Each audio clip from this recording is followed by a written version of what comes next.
کہ اللہ کے رسول نے فرمایا ان اللہ جعل الحق علی لسان عمر، کہ اللہ نے عمر کی زبان پر حق کو جاری کر دیا، وقلبہ، اور ان کے دل پر بھی۔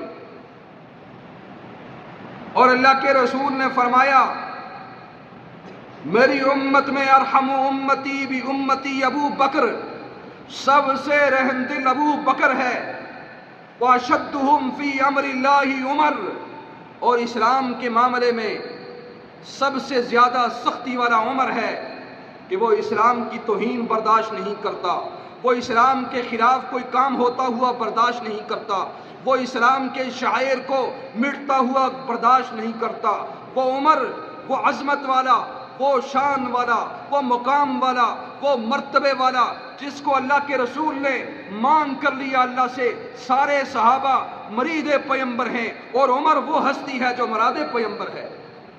اللہ کے رسول نے دعا فرمائی اللہم اعز الاسلام بعمر بن خطاب او بعمر بن عشام، اللہ اسلام کی عزت کے لیے عمر بن خطاب دے دے یا عمر بن عشام دے دے۔ اللہ نے دعا کو قبول کیا۔ عمر فاروق اسلام قبول کرتے ہیں، رسول اللہ کی قدموں میں ہیں۔ نماز کا ٹائم ہوتا ہے، اللہ کے رسول نماز کی تیاری کر رہے ہیں۔ عمر پوچھتے ہیں کیا کرنا ہے یا رسول اللہ؟ اللہ کے رسول نے فرمایا نماز پڑھنی ہے۔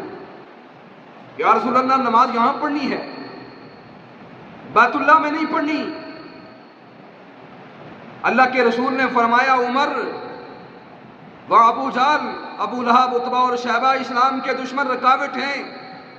عمر نے تلوار نیام سے باہر نکالی، اعلان کیا عمر اسلام قبول کر لے، ہم چھپ کر نماز پڑھیں۔ ایسا نہیں ہوگا، آج وہ عمر کے سامنے آئے گا جو اپنی بیوی کو بیوہ کروائے گا، جو اپنے بچوں کو یتیم کروائے گا۔ عمر اسلام قبول کر چکا ہے، اب نماز بیت اللہ میں ہوگی۔ اور یہ عمر وہ ہستی ہے، وہ شخصیت ہے۔ اللہ کے رسول نے فرمایا لو کان بعدی نبی لکان عمر، میرے بعد کوئی نبی ہوتا تو وہ عمر ہوتا۔ انا خاتم النبیین لا نبی بعدی، میں آخری نبی ہوں، نبوت کا دروازہ بند ہو گیا ہے، اب کسی نبی نے نہیں آنا، اگر آتا تو وہ عمر ہوتا۔ اور عمر اس قدر دانش مند، فہم و فراست والے، عقل مند تھے، شجاع تھے، بہادر تھے، اتنی عظمت والے تھے کہ رسول اللہ صلی اللہ علیہ وسلم نے ان کو اپنا مشیر مقرر کیا۔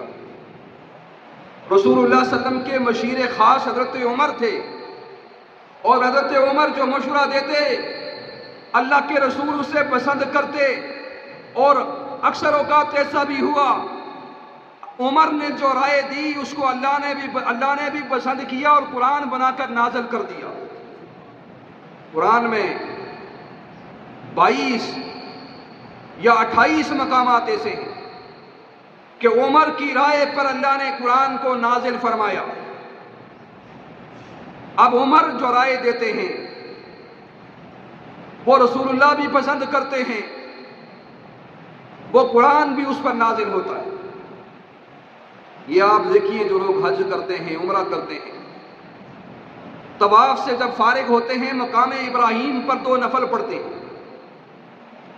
یہ حضرت عمر کی خواہش تھی۔ حضرت عمر نے طواف کیا، فرمایا اللہ کے رسول مجھے میری خواہش ہے، دل کرتا ہے، آپ حکم دیجئے مقام ابراہیم پر 2 نفل ادا کروں۔ اللہ نے قرآن بنا کر نازل کر دیا وَاتَّخِذُوا مِن مَّقَامِ إِبْرَاهِيمَ مُصَلًّى، کہ حج کرنے والے، عمرہ کرنے والے، طواف کرنے والے جو بیت اللہ کے گرد چکر کاٹتے ہیں، جب طواف مکمل کر چکے ان کے لیے لازم ہے کہ وہ 2 رکعت نماز نفل یہاں ادا کریں مقام ابراہیم کے اوپر۔ یہ کس کی رائے تھی؟ حضرت عمر کی رائے تھی۔ اور حضرت عمر بدر کے قیدی ہیں، اللہ کے رسول رحم